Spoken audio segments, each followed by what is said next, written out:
Happy Friday. Sports of the Chad Benson Show is powered by NCA, National Certified Alarms, no long-term 4 or 5. Excited about the Olympics. Oh, yeah? So, who do you think's going to win, Brother Chad? The white nations. Because that's the all that's only in it. ones who do the winners. There you go. That's why it's the whiter Olympics. Chad. Trump saw, this is my favorite Olympics. You guys don't say anything. Come on now. That meme. I'm sorry. Do better. That's all we ask. If you have to explain your position on something that much and defend it, even from other Republicans, maybe you think, you know what? We made a mistake. We'll just move on from here. But posting that picture today that's not class. I expect a little bit more. Well, the explanation to it also doesn't really help. No. Because, okay, if there's somebody who decided that's what the president should post, then they're a moron. Absolutely. And how many other morons do you have in the administration? Well, he is surrounded by a lot of people that probably shouldn't be anywhere near the presidency.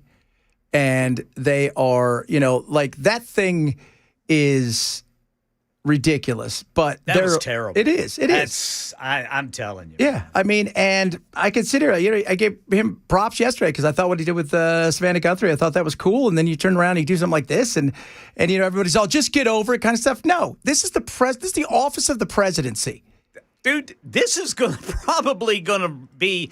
They're probably going to tonight on the evening news. They're going to tease this. They're going to go to Savannah Guthrie, then they're going to come right back with this. Oh, absolutely. And you've created a story that didn't need to be there. And first of all, you sent 60 retruths from all kinds of people about the election being stolen in 2020, all the while running around telling everybody, look, Epstein's in the past. Now let's go back to 2020.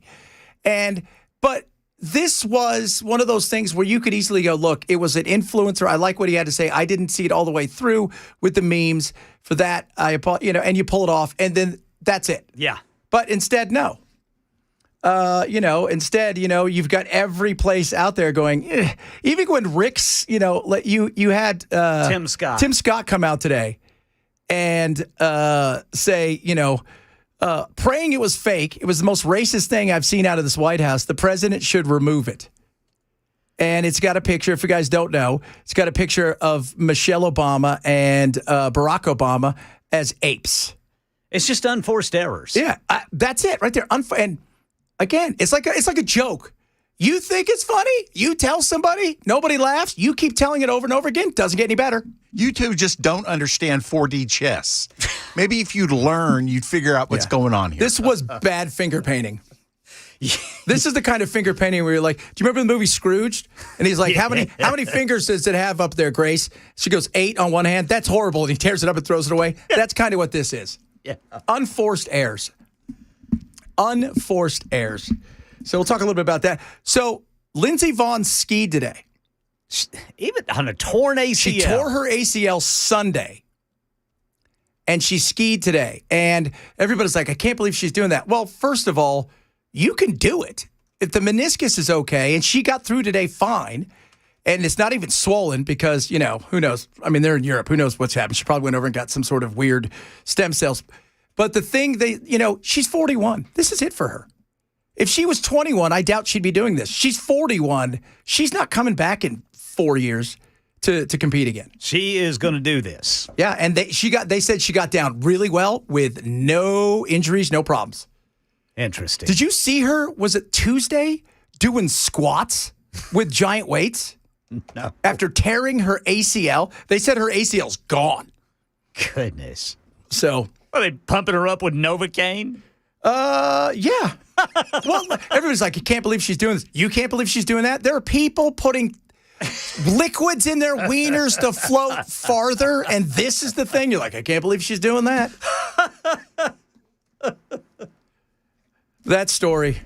I can't even believe that story. So here's another funny story out of the Olympics. Do you want to know why everything's run behind and it's a mess?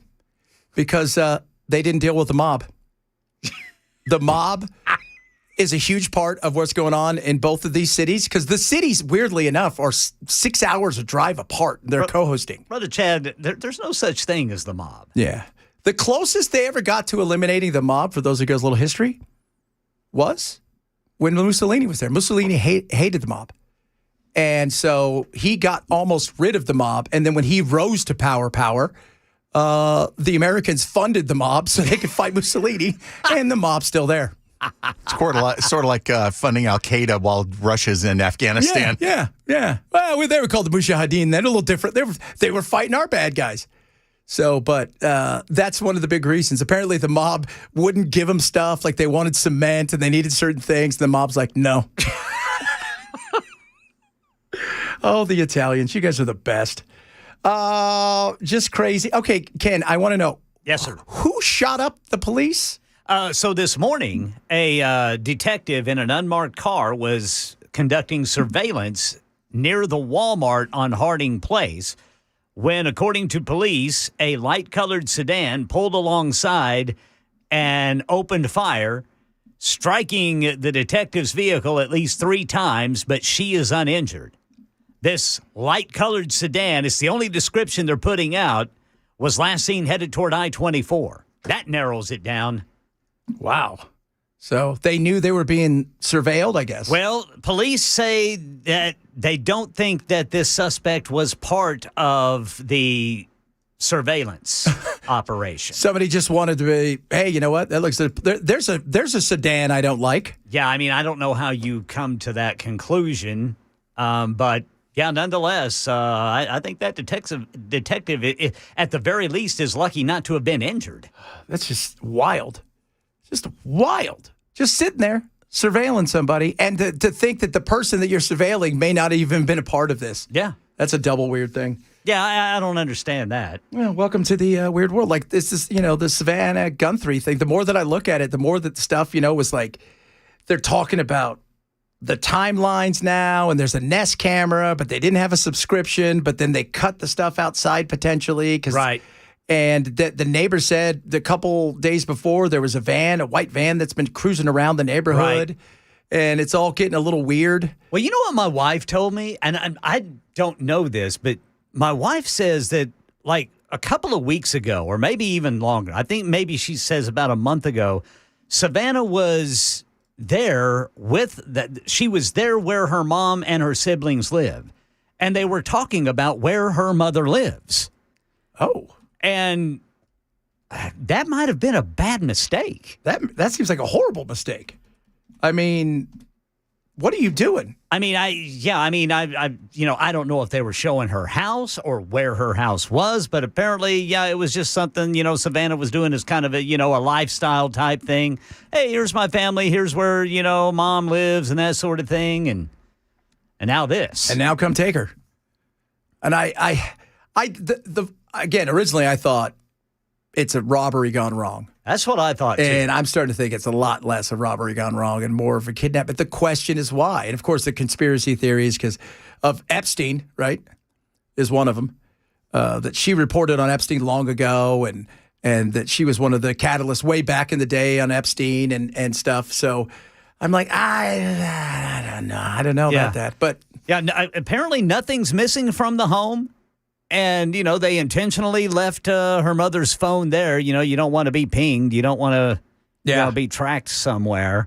So I guess that's what's leading to the theory that she was definitely abducted.